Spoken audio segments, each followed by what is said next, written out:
Hello friends, this is Bharti Jaiswal and we are doing geometry of class 9। हमने geometry में lines, angles, exterior angles related कुछ theorems किए थे और उनसे रिलेटेड उन पे बेस्ड कुछ क्वेश्चंस किए थे। हमने कुछ एक्सरसाइजेज किए थे जो NCERT टेक्स्ट बुक से थे। आज हम नया चैप्टर स्टार्ट करेंगे, that is congruent triangles. Clear? So what do you mean by congruent? In this chapter, we shall study about a fundamental concept of geometry known as congruence. हमने अभी तक congruence को कैसे समझा है? Two geometrical figures are said to be congruent if they have exactly the same shape and same size. जैसे congruence of line segment में हम कह सकते हैं कि two line segments are congruent if and only if their lengths are equal. जैसे यहाँ पे AB और CD दो लाइन सेगमेंट हैं जिनके लेंथ बिल्कुल इक्वल हैं, दोनों बिल्कुल इक्वल लेंथ के हैं, तो both the line segments are congruent. ठीक है। Now congruence of angles, next topic है हमारा कॉन्ग्रुएंस ऑफ एंगल्स। तो यहाँ भी वही चीज़ है। मान लो कि दो एंगल हैं, एक angle A, B and C, ठीक है, और बिल्कुल सेम टू सेम एक और एंगल है ये E, इसका नाम रख दीजिए E, D एंड F। ठीक है। तो हम कह सकते हैं कि two angles BAC and EDF means ये angle are congruent if measure of angle BAC is equal to measure of angle EDF। Clear? तो two angles are congruent if and only if their measures are equal.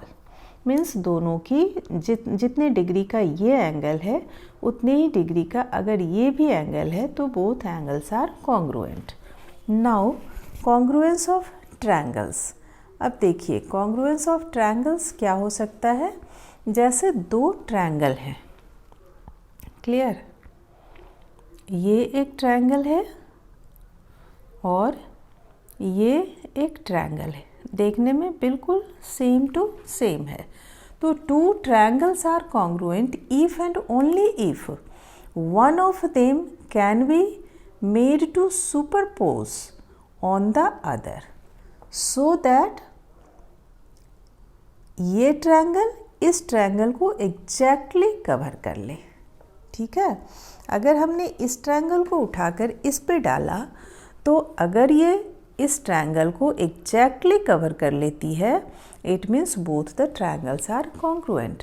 अब आप देखिए कि exactly cover करने के लिए इन corresponding sides का भी इक्वल होना ज़रूरी है और करस्पॉन्डिंग एंगल्स का भी इक्वल होना ज़रूरी है। अभी हमने ऊपर देखा है लाइन सेगमेंट तभी कॉन्ग्रुएंट कहलाएंगे जब इक्वल लेंथ के होंगे, और दो एंगल्स भी तभी कॉन्ग्रुएंट होंगे जब दोनों का मेजरमेंट सेम होगा, इक्वल होगा। तो अब दो ट्रायंगल्स को कॉन्ग्रुएंट करने के लिए हमें करस्पॉन्डिंग साइड्स को भी इक्वल करना होगा एंड करस्पॉन्डिंग एंगल्स भी इक्वल होने चाहिए। ठीक है। मतलब यहाँ पे 6 कंडीशंस लग रहे हैं। 6 कंडीशंस, 3 कंडीशंस तीनों साइड्स के लिए एंड 3 कंडीशंस तीनों एंगल्स के लिए। क्लियर? समझ पा रहे हैं आप? तो यहाँ पे 6 कंडीशंस अगर फुलफिल होते हैं तभी दो ट्रायंगल कॉन्ग्रुएंट होंगे, लेकिन अगर हम ऐसा करें तो हमारा बहुत टाइम लग जाएगा, इसलिए हमें 6 के 6 कंडीशंस फुलफिल नहीं करने हैं। कुछ सफिशिएंट कंडीशंस हैं, कुछ सफिशिएंट क्राइटेरिया है जो अगर हम प्रूफ कर देते हैं तो दो ट्रायंगल कॉन्ग्रुएंट हो जाएंगे। ठीक है।